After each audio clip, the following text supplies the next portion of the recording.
우리가 이제 사사기 시대를 마무리하는데, 이제 이 룻기는 사사기 시대에 있었던 또 다른 이야기인데, 성경에 가끔씩 이렇게 성경의 역사적인 흐름과 무관한 얘기가 가끔씩 툭툭 들어가 있을 때가 있습니다. 그것은 어떤 때냐면은 바로 예수 그리스도의 탄생과 관련된 사건이 있을 때 그 역사적인 흐름 가운데 갑자기 이야기가 어떤 이야기라기보다는 어떤 사건이 어떤 말씀이 그렇게 끼어 들어가 있는데, 룻기도 그렇다라고 보시면 되겠습니다. 자, 사사들이 치리하던 때에 아마도 이 사사들이 치리하던 때란 것은 사사기 말력 정도로 대략 추측을 하고 있습니다. 그래서 그 땅에 흉년이 들었다. 그래서 유다 베들레헴에서 한 사람이 아내와 두 아들을 데리고 모압 지방에 거류했다 했죠. 그러니까 유다 베들레헴이라고 했으니까 어느 족속 어느 지파였어요? 유다 지파겠죠. 유다 지파에 관련된 얘기가 이렇게 얘기되고 있는 겁니다. 그래서 이제 엘리멜렉이라는 사람이 나오미가 이제 두 아들을 데리고 이렇게 이 땅에 거류하게 되는데, 자, 그 사람의 이름이 엘리멜렉이요. 그 아내의 이름은 나오미고, 두 아들은 말론과 기럝이니, 그들이 이제 유다 베들레헴을 떠나서 모압 지방으로 들어서게 됩니다. 모압 지방으로 들어서게 되는데, 이들이 모압 지방에 가서 사는 동안 남편과 두 아들이 다 죽게 됩니다. 근데 이제 아들들이 그 지방에 살면서 둘 다 결혼을 해서 아내를 맞이하게 돼요. 죽기 전에 이제 남편이 죽고 난 다음에 이들이 또한 이제 얼마 안 있다가 죽게 되는데, 그 전에 이제 아내를 맞이하게 되는데, 한 명은 오르바와 그리고 다른 한 여인은 룻이라는 여인을, 모압 여인이죠. 모압 여인을 그들의 아내로 삼게 됩니다. 그리고 말론과 기럝 두 사람도 다 죽게 되고, 두 여인은 이제 쉽게 말하면 과부가 되었죠. 그래서 이제 자 6절 말씀 같이 한번 읽습니다. 시작. 그들이 모압 지방에서 여호와께서 자기 백성을 돌보시사 그들에게 양식을 주셨다. 거기에 흉년들과 함께 일어나 모압 지방에서 싸우려 하여. 예. 그 여인이라는 것은 이제 나오미를 의미합니다. 나오미가 모압 지방에서 여호와께서 자기 백성을 돌보, 이스라엘 백성이죠. 이스라엘 백성을 돌보사 그들에게 양식을 주사. 원래 이 사람들이 이스라엘에서 모압으로 떠났던 게 왜 떠났던 거예요? 흉년으로 인해서 먹을 게 없으니까 모압으로 떠났던 거죠. 근데 이제 대다수의 이스라엘 사람들은 거기에 남아 있었겠죠. 남아 있는데 어려운 시기가 지나고 나서 이스라엘에 양식을 줬다는 소식을 듣고 나오미가 다시 고국으로 돌아가기를 결정을 합니다. 돌아갈 때에 이제 두 며느리도 나오미와 더불어서 돌아가게 되는데, 나오미가 이제 아무래도 자신이 경제력이 없으니까 두 여인이, 그러니까 며느리죠. 두 며느리가 자기하고 가봤자 그 두 며느리만 고생한다 이 말이에요. 이제 이 고대 중동 지방에서는 여인은 남편이 있어야 이렇게 부유한 삶을 살 수 있었어요. 그래서 사회적으로 가장 약자가 누구냐면은 고아와 가부였습니다. 고아와 가부. 그래서 고아와 가부는 사회적으로 제일 약자이기 때문에 나오미를 따라서 이 두 여인이 가부의 신분으로 이스라엘에 돌아가봤자, 특히나 이스라엘에 가면은 이 두 여인은 모압 여인이기 때문에 이방인의 여인으로 개돼지 취급도 못 받는다 이 말이에요. 그러니까 어디를 가든 무시를 당하고 그냥 외면당하기 일쑤인데, 거기다가 사회적인 약자다 이 말이에요.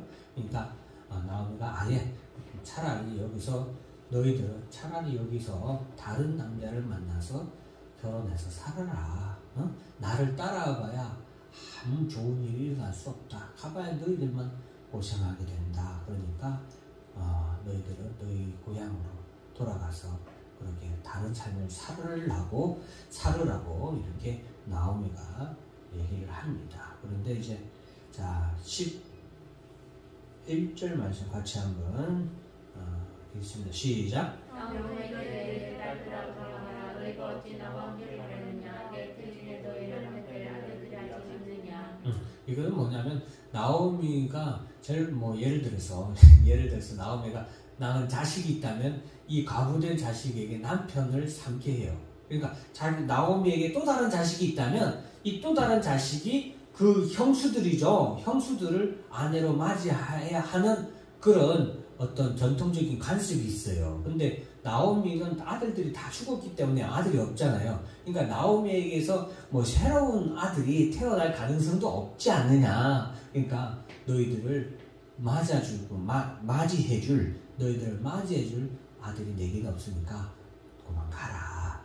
그러니까 그렇게 얘기를 합니다. 그러자 14절 말씀 같이 한번 읽어볼까요? 시작. 그들이 소리를 높여서 주가더니 오르바는 시몬이 이르는 죄를 쓴 그를 붙잡았다. 오르바는 이제 나오미에게 입맞추고 떠났다라는 의미고 룻은 시온이를 붙쫓았다라고 얘기를 합니다. 자, 그러면서 16절 다 같이 읽습니다. 시작. 그 시를 내게 어머니를 떠나며 어머니를 따르지 말고 돌아가라. 강권하지 마옵소서. 어머니께서 거시는 곳에 나가고 어머니께서 머무신 곳에 가서 나는 보냈나이다. 어머니의 백성의 백성이 되고 어머니 하나님이 나의 하나님이 되시리니. 네, 이 16절 말씀은 굉장히 어떻게 보면 중요한 말씀이라고 볼 수 있겠죠. 룻의 신앙, 룻의 믿음을 우리가 볼 수 있겠습니다. 물론 이 한 구절만으로 룻이 대단한 믿음의 소유자였다라고 단정하기는 어렵겠죠. 근데 적어도 룻에게 있어서 하나님은 나의 하나님이 되신다라는 그런 믿음이 있었다라는 것이 중요한 말씀이라고 할 수 있겠습니다. 이방 여인이죠. 이방 여인임에도 불구하고 그는 하나님이 나의 하나님이 되기를 그는 바랐다라는 것이죠. 나의 하나님이 되고 나는 그의 백성이 되기를 룻이 간절히 바라고 원했다라는 것입니다. 이런 룻을 하나님께서 어떻게 택하시는지 인도하시는지 그것을 살펴보는 것이 우리가 받을 교훈의 한 부분이 되겠습니다. 그래서 룻이 결국에는 나오미와 더불어서 이스라엘로 돌아가게 됩니다. 이스라엘로 돌아왔을 때 많은 사람들이 아마도 나오미가 예전에 이스라엘에서 어느 정도 이스라엘의 유대지파 내에서도 상당히 영향력 있는 사람이었던 것 같아요.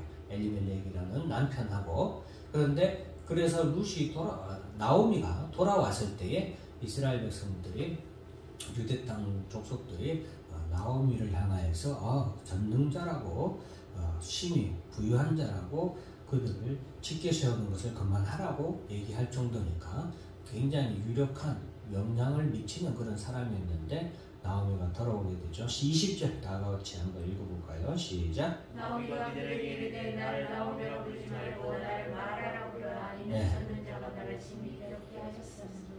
그래서 이제 지금 나오미의 상태, 전능자가 나를 심히 괴롭게 하였습니다. 내가 심히 괴롭다라는 상태를 말해주고 있습니다.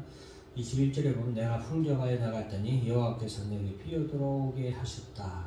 여호와께서 나를 진국하셨고 전능자가 나를 괴롭게 하셨구나. 너희가 어찌 나를 나오미라 부르느냐 라고 말하고 있죠. 자, 우리가 여기서 하나 중요한 것을 알아야 됩니다. 하나님께서 우리를 부유한 자로 갔다가 가난한 자로 돌아오게 하실 때 우리는 때로는 하나님을 원망하거나 이렇게 나오미처럼 괴로워하며 하나님 앞에 탄식하고 낙심하고 절망할 수 있다 이 말이죠. 그런데 실상은 이건 물론 결과론적인 얘기겠지만 나중에 나오미는 누구의 조상이 되는 거예요? 예수 그리스도의 조상이 되는 거예요. 그죠? 그러니까 여러분 나오미는 비록 나가서 모든 것을 다 잃었지만 누구를 얻게 된 거예요? 더 귀한 예수를 얻게 되는 거죠. 무엇이 귀하고 무엇이 더 가벼운 건지 우리는 생각해야 됩니다. 여러분 우리가 가진 것이 많았다가 다 잃어버렸다고 해서 하나님이 나를 괴롭게 하셨냐? 그렇지 않습니다. 하나님, 우리가 여러분들이 꼭 하나 알아야 될 것은 하나님은 항상 우리를 사랑하십니다. 창세 전부터 사랑하신 하나님이시고, 창세 전부터 사랑하시고, 우리가 태중에서 아직 태어나기 전부터 우리를 사랑하셨고, 우리가 죄인 되었을 때도 사랑하신 분이셨고, 우리가 하나님을 원망하고 하나님 앞에 투정을 부려도 하나님 우리를 사랑하시는 분이다 라는 것을 우리가 꼭 기억해야 되겠습니다. 그래서 나오미가 영적으로 매우 이렇게 처져 있는 그런 힘든 상황인 것을 알 수 있죠. 자, 그래서 이런 상황에서 이제 모압에서 돌아왔던 나오미와 룻이 이제 당장 뭐가 걱정이에요? 당장 먹는 것이 걱정인 거예요. 그래서 이제 룻이 그 시기가 이제 추수를 수확하는 시기인데, 룻이 사람들의 추수하는 곳에 가서, 사람들이 추수할 때 보면 벼 이삭이나 이렇게 떨어지죠. 저도 기억이 나는데, 저도 어렸을 때 저 추수할 때 있잖아요. 추수할 때 벼 이삭 같은 거 떨어진 거 모아가지고 그 깡통 같은 거 있죠. 깡통에다가 이렇게 불을 그 벼 이삭으로 된 볕단 있죠. 볕단으로 된 그걸 갖다가 여기다 놓고 저 이삭을 갖다 그 위에 이렇게 놓고 불을 지펴요. 그러면은 벼 이삭 그 볕단으로 된 불이 어때요? 확 타오르지만 금방 꺼지잖아요. 그러니까 그 속에 넣었던 이삭을 갖다가 아주 적당하게 딱 구울 만큼만 딱 구워가지고 이렇게 손으로 이렇게 막 부벼요. 부비면은 이 겉에 탄 검은 저 벼 껍질이 싹 벗겨져요. 그리고 후 불면 거기에 아주 적당하게 구워진 벼가 있어요. 뭐 보리나 벼, 이제 보리 수확 등 그랬고, 하여튼 그래가지고 후 불면은 그 남은 곡식 갖다가 이렇게 입에 넣어서 씹어 먹으면 이제 여러분들 시커멓겠죠? 시커먼데 그게 굉장히 기억이 나는 게 굉장히 맛있었어요. 근데 이제 그렇게 룻도 벼 이삭 추수하는 곳에 가서 벼 이삭 떨어지는 것을 갖다가 모아다가 그것으로 이제 끼니를 해결할 수밖에 없는 그런 상황이었던 겁니다. 그런 과정에서 룻이 누구를 만나게 되냐면 보아스를 만나게 됩니다. 이 보아스는 바로 예수 그리스도의 조상이라고 할 수 있겠죠. 여기서 이제 조부가 됩니다. 조부. 보아스 이후에 바로 이새가 나오고, 이새 이후에 다윗이 아들로 되어 있죠. 그래서 다윗 왕의 조부가 되겠죠. 그래서 이 보아스가 이제 이 나오미를 만나게 되는데, 자, 여기서 이제 보아스가 나오미에게 은혜를 베푸는 이유에 대해서 말씀하고 있습니다. 자, 다 같이 한번 11절 12절 같이 한번 읽어볼까요? 시작. 보아스가 그에게 대답하여 내 남편이 죽은으로 내가 시어머니에게 모든 것과 내 부모와 부부를 전에 알지 못하던 백성의 열매를 내게 분명히 알려줬느니라. 여호와께서 내가 행한 일에 보답하시기를 원하노라. 이스라엘의 하나님 여호와께서 그의 날개 아래 보호를 받으러 온 내게 온전한 삶 주시기를 원하노라 하는지라. 자, 우리가 여기서 보아스와 룻에게서 두 사람에게서 본받을 점이 반드시 있는데, 그것은 룻은 하나님을 온전히 쫓기로 작정을 하고 그가 그의 시어머니를 항상 하나님 앞에서 행하듯 늘 극진히 잘 대했다 이 말이에요. 그것을 본 수많은 사람들이 룻에 대해서 칭찬을 한 거예요. 룻에 대해서 칭찬했는데 그 칭찬을 보아스도 듣게 됩니다. 보아스가 듣고서 그가 생각한 것은 뭐냐면은 내가 행한 일에 보답하시기를 하나님께서 보답하시기를 원한다라는 거예요. 이것을 우리가 깊이 새겨야 됩니다. 하나님이 무엇을 원하실까? 보아스는 늘 그것을 생각하는 사람이었다라는 거예요. 이 룻과 같은 사람을 하나님께서 돌보아 주시기를, 그 룻과 같은 어려운 형편이지만 그래도 하나님을 끝까지 믿는 이방 여인임에도 불구하고 하나님을 믿음으로 그 부모를 잘 보시는 여인을 하나님이 복주기를 원하지 않으시겠느냐? 나는 그렇게 생각한다. 그게 하나님의 뜻이라고 생각한다. 그래서 나는 내게 있는 것으로 내게 은혜를 베풀기를 원한다라는 그런 믿음이었습니다. 그래서 사랑하는 성도 여러분, 우리도 마찬가지입니다. 내게 물질이 있으면 그 물질로 내가 어떻게 하나님의 뜻을 이룰 수 있을까? 여러분, 그것이 우리의 고민이 되어야 돼요. 내게 또 다른 우술의 재능이 있다. 내 의술로 내가 어떻게 하면 하나님께 영광을 돌릴 수 있을까? 내가 하나님 말씀을 잘 가르치는 능력이 있다. 그럼 내가 어떻게 하면 이 능력으로 하나님을 기쁘시게 할 수 있을까? 이런 아이를 내가 하나님 알기를 원하는 사람에게 하나님 말씀을 잘 가르치는 것이 하나님이 원하시는 뜻이 아니겠느냐 하고 잘 가르치는 거. 내가 찬양을 잘해. 찬양을 듣는 목소리가 좋아. 그럼 내가 내 목소리로 하나님을 찬양하길 원하는 수많은 사람들한테 하나님을 찬양하는 아름다운 목소리를 들려주는 것이 하나님이 원하시는 것이 아니겠느냐 하고 그걸 행하는 것, 내게 있는 것으로 내가 베푸는 것, 그것이 뭐예요? 그것이 하나님께 복받는 비결이고 그것이 하나님의 영광을 위하는 삶이다라는 것을 기억하시길 바랍니다. 그리고 가장 귀한 것은 뭐냐? 바로 베드로가 성전 민문에서 구걸하는 사람에게 말했듯이 내게 있는 것으로 너에게 주노니 누구의 이름으로? 나사렛 예수 이름으로 일어나 걸어라. 나사렛 예수의 이름을 전하는 것. 내게 있는 가장 귀한 것.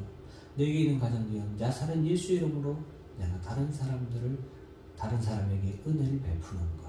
그것이 우리에게 가장 귀한 일이다라는 것을 기억하시길 바랍니다. 그래서 보아스도 룻도 바로 이러한 하나님을 향한 그런 믿음과 사랑이 결국에는 예수 그리스도의 조상이 되는 다윗 왕의 선조가 되는 그런 계보에 그들이 이르게 된다라는 것을 만나게 되는 것을 우리가 알 수 있습니다. 그래서 오늘 룻의 기사는 룻이 이방 여인이었음에도 불구하고 어떻게 다윗의 조상이 되었는가, 하나님의 이스라엘 백성으로 들어오게 되었는가, 그것에 대해서 설명하고 있는 겁니다. 그래서 여러분, 하나님께서는 이방 여인임에도 불구하고 예수 그리스도의 조상이 되게 하신 것처럼 저와 여러분도 하나님이 택한 이스라엘 백성들에게 있어서는 룻과 같이 이방 여인이었을 뿐입니다.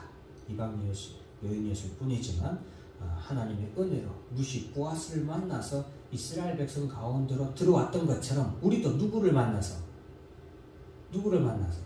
보아스와 같은 예수 그리스도를 만나서 예수님과 신랑 되신 예수와 우리가 결혼함으로 인해서 우리가 하나님의 자녀가 된다라는 것을 미리 우리에게 말씀해주고 있는 그런 말씀입니다. 그래서 제일 중요한 건 그거고, 자, 우리가 그래서 예수 그리스도를 만남으로 인해서 우리가 그리스도와 더불어 하나님의 자녀가 된 것을 감사하면서 우리의 삶에 있어서도 보아스와 룻과 같이 내 것으로, 내게 있는 무엇으로 내가 하나님을 영광롭게 할 수 있는가를 생각하시는 여러분들이 되기를 주여 축원합니다. 기도하겠습니다.